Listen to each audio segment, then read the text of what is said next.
गिबि गिबियावनो आंनि एसपि बड' निउस चेनेलनि जानानै आंनि गोसो गोरबोनि अननाय आरो सिबिनायखौ नोंथांनो फिन जासिहरफिननानै दिनैनि रादाबखौ आं फरायनो आखायाव लाबाय। आसा खालामो आंनि रादाब फरायनायखौ नोंथाङा जोबजासिम खोनासंगोन। दिनैनि रादाबखौ फरायदों आं मुस्रि फैमाल नार्जारि।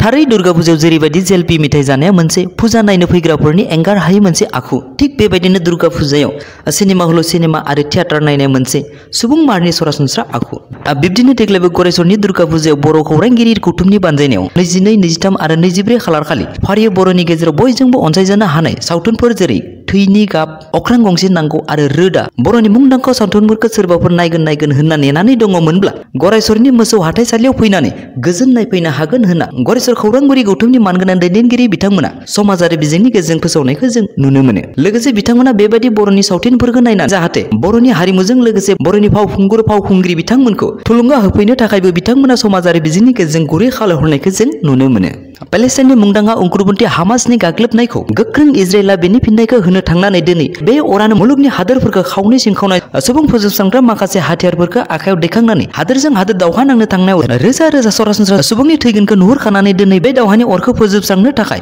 इजिप्टआ गावनि हादोरावनो गासै 10टा हादोरखौ लानानै मोनसे गोनांथार सावराय जथुम लिंदों आरो सुलुङाव फोरमायनाय बायदिब्ला बे जथुमायाव बाहागो लागोन राष्ट्रसंघनि गाहाय एन्टनि गाटार्स आरो बे जथुमायाव बाहागो लागोन काटार, तुर्की, Greece, Jordan, UAE, Bahrain, Kuwait, Saudi आरब, इराक आरो साइप्रास बायदि हादोरफ्राबो बाहागो लागोन होनना खौरां बिजोंनि गेजेरजों फोरमायनायजों लोगोसे पेलेस्टाइननि मोनसे हानजायाबो बे सावरायनायाव बाहागो लागोन आरो जापाननि फरेन मिनिस्टार बिथाङाबो बे सावरायनायाव बाहागो लानायनि बाथ्राखौ सुलुङाव फोरमायो। लोगोसे ब्रिटेननि गाहाय मन्त्रि ऋषि सुनाकि बिथाङाबो इजिप्टनि राष्ट्रपति बिथांखौ लोगो हमनानै बे सावराय जथुमनि फारसे खर' गंलायनायखौ खौरां बिजोंनि गेजेरजों जों नुनो मोनो। नाथाय मोनसे सोमोनांथाव बाथ्रा दि आमेरिकानि जिउ बाइडेननि टुइटनि गेजेरजों जों इजराइलजों दं, जेब्लासिम हामास उग्रपन्थीखौ फोजोबस्राङा अब्लासिम जों दावहाखौ फोजोबा होननानै लिरनाय बै टुइटनि बाथ्राखौ लानानै इराकनि सान्थ्रि गाहाय मेजर जेनेरेल मोहम्मद बाघेरि बिथाङाबो गोख्रै आमेरिकाखौ इजराइलनो बेबायदि गिलु-बालु हाथियारजों हेफाजाब होनानै दावहानि गेजेरजों पेलेस्टाइनखौ गाग्लोबनायखौ बन्द खालामनो थाखाय गोख्रों रावजों खावलायहरनाय बे बाथ्राफोरखौनो गुबैयै सावरायज्लायनायाव बाहागो मोनगोन होननानैबो सुलुङाव रोखा फोरमायो।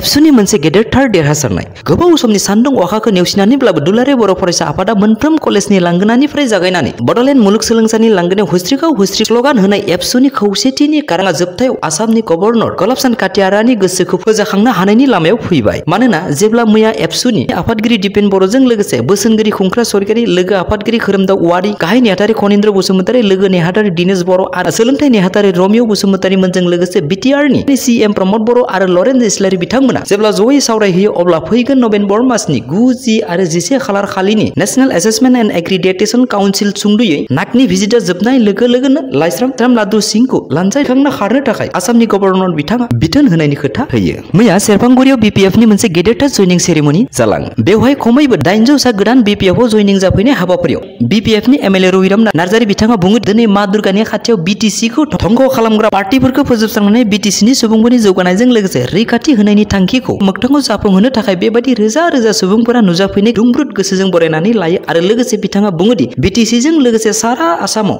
BPF राजखान्थि हानजायादि गासै हारि धोरोमनि सुबुंफोरखौ खौसेयै लानानै रुजु रुमै राजखान्थि खालामो, बे बाथ्राखौ आसामनि गोबां सुबुङा जेरैबायदि मिथिगौ थिग बेबायदिनो आसामनि गिबि मन्त्रि डक्टर हिमन्त बिश्व शर्मा बिथाङाबो मिथिनाय लेखा फैबाय थानाय लकसभा बिसायख'थियाव BPFनिफ्राय BJPआ हेफाजाब बिनाया थारैनो गेदेर बाथ्रा नङा होननानैबो बिथाङा खौरांगिरिफोरनि सिगाङाव रोखा खालामना होयो। बेराफारसेनि क'क्राझार जिल्लानि पर्बतजरा महकुमानि सिङाव थानाय टिपकाइनि BPFनि डिस्ट्रिक्ट एक्जिकिउटिभनि सावराय जथुमखौ गासै 10टा प्राइमारिफोरनि प्रेसिडेन्ट सेक्रेटारिजों लोगोसे आइजो BPFनि प्रेसिडेन्ट सेक्रेटारिफोरखौबो लानानै गावसोरनि राजखान्थिनि खुन्थियाफोरखौ गोरा गोग्गोम खालामनो थाखाय मोनसे गोथौ सावरायज्लायनाय हाबाफारि लायो। बेवहाय खौरांगिरिफोरा सोंनाय, प्रमद बर' बिथाङा BTR एग्रिमेन्टखौ खालामनानै लाबोदों होननानै बुंदोंब्लाबो दिनैसिमबो मानो BTC सेक्रेटारि अफिसनि गेटावनो मोनथामल' हांखो BTRखौ लिरनो हायाखै होनना सोंलु खालामनाय बे सोंलुनि फिननायखौ MCLA मुनमुन बिथाङा एरैबायदि होयोदि BTR एग्रिमेन्टआ थारैनो प्रमद बर'नि थाखायल' एग्रिमेन्टमोन, नाथाय BTC एग्रिमेन्टआसो गासै BTC ओनसोलनि रायजो राजाफोरनि एग्रिमेन्ट होनना रोखा रावजों बुंनायखौ जों समाजारि बिजोंनि गेजेरजों नुनो मोनो।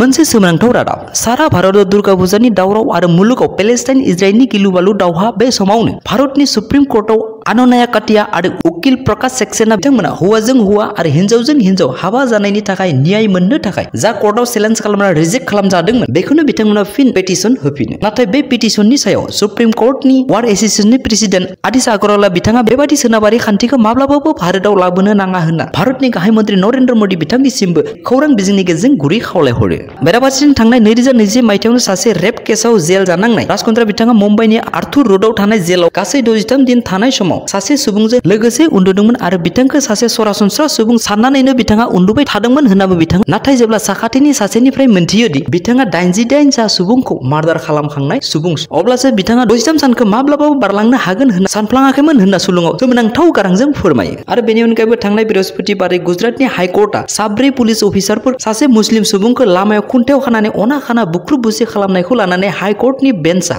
साब्रै पुलिसफोरखौ 14 साननि जेलजों लोगोसे 2000 रांनि जुरिमाना राय फोसावना गोबां सुबुंनि गोसोखौ सोमोनांहोनायखौ जोङो नुनो मोनो। मोनसे दुखुनांथाव रादाब थांनाय बृहस्पति खालारखालि सासे BSF गावनो गाव दौलें लागायनाय जम्मु काश्मीराव थैयो। सुलुङाव फोरमायनाय बायदिब्ला 8 मासनिल' सिगाङाव हाबा जानाय गावनि अनजालि बिसिया जेब्ला गावनि बिमा बिफानि न'आव थांनानै दौलें लागायना थैयो अब्लानो बिथाङाबो गावनि बिसिनायनि दुखुआव हमथानो हायैनि गावखौ दौलें लागायना थैदों होनना सुलुङाव रोखा फोरमायो। बेजों लोगोसे दिनैनि आंनि रादाबा एसेनोसै। थारै नोंथाङा आंनि रादाबखौ अननानै जोबजासिम खोनासंनायनि थाखाय आंनि गोसो गोरबोनि अननाय आरो सिबिनायखौ नोंथांनो फिन जासि हरफिननानै थारै नोंथाङा दिनैसो आंनि रादाबखौ खोनासंफ्लांदोंबा आरो दिनैसिमबो आंनि SB बड' निउस चेनेलखौ साबस्क्राइब लाइक आरो शेयार खालामाखैब्ला अननानै साबस्क्राइब लाइक आरो शेयार खालामनो थाखाय आंनि गोसो गोरबोनिफ्राय नोंथांनिसिम गुरै खावलायहरनाय थाबाय। एसेनोसै गोजोन्थों।